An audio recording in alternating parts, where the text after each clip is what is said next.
is Tuesday, March 2. Welcome to CGN News.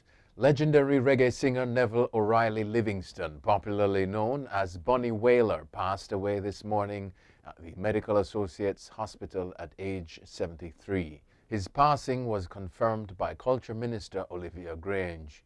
The three-time Grammy winner was an original member of the Wailers, along with Bob Marley and Peter Tosh. The details surrounding his death are not yet known. However, the reggae singer had been ailing for quite some time.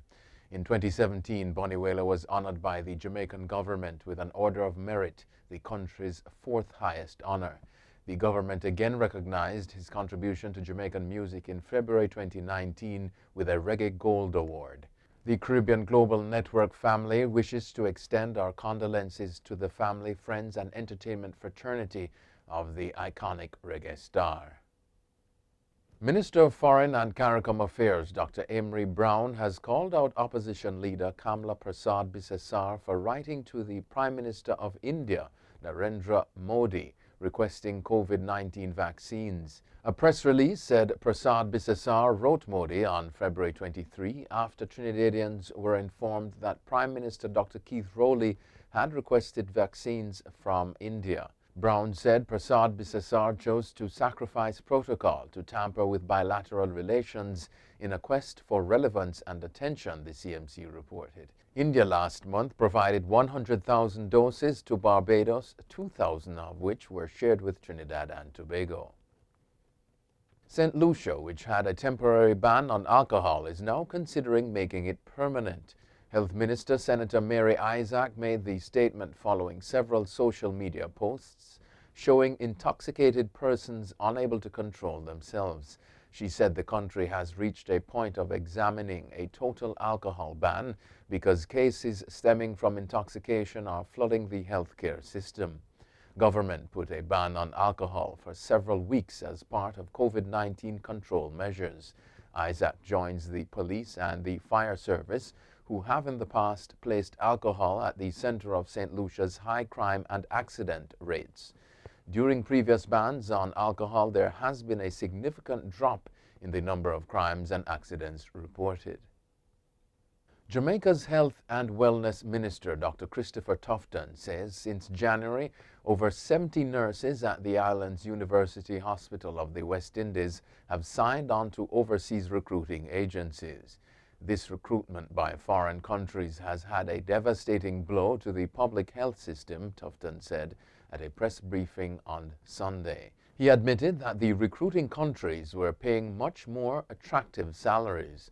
Tufton said the Health Ministry has had to increase the hiring of staff in the Southeast Regional Health Authority, with 43 additional temporary doctors being approved for employment.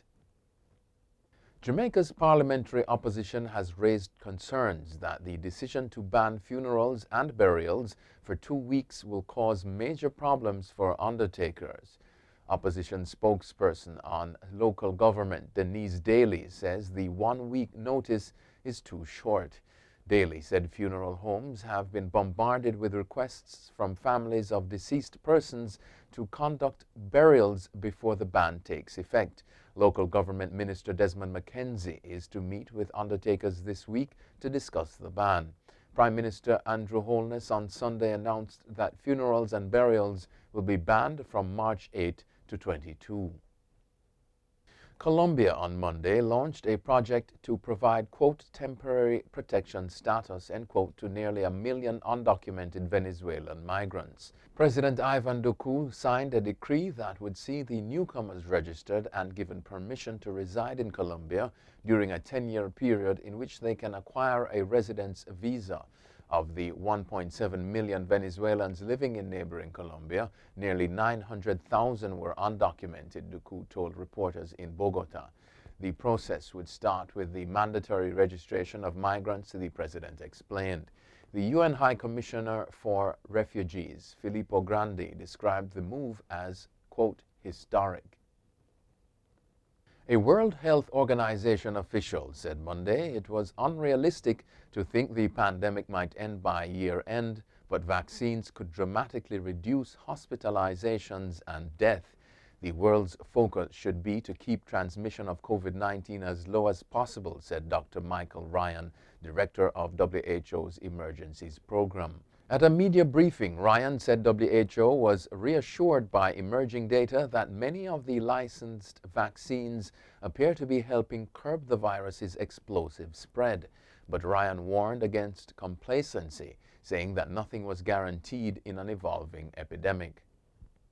British Foreign Secretary Dominic Raab says he understood the conundrum faced by developing countries as they wait for vital supplies of coronavirus vaccine.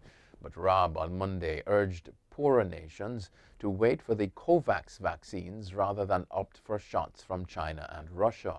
He said countries should consider advice from scientists and the WHO about which vaccines are safest. He labeled COVAX the gold standard and said countries ought to be ambitious to have their people vaccinated according to that gold standard. COVAX, formed to ensure fair access to vaccines, has been hampered by limited supply.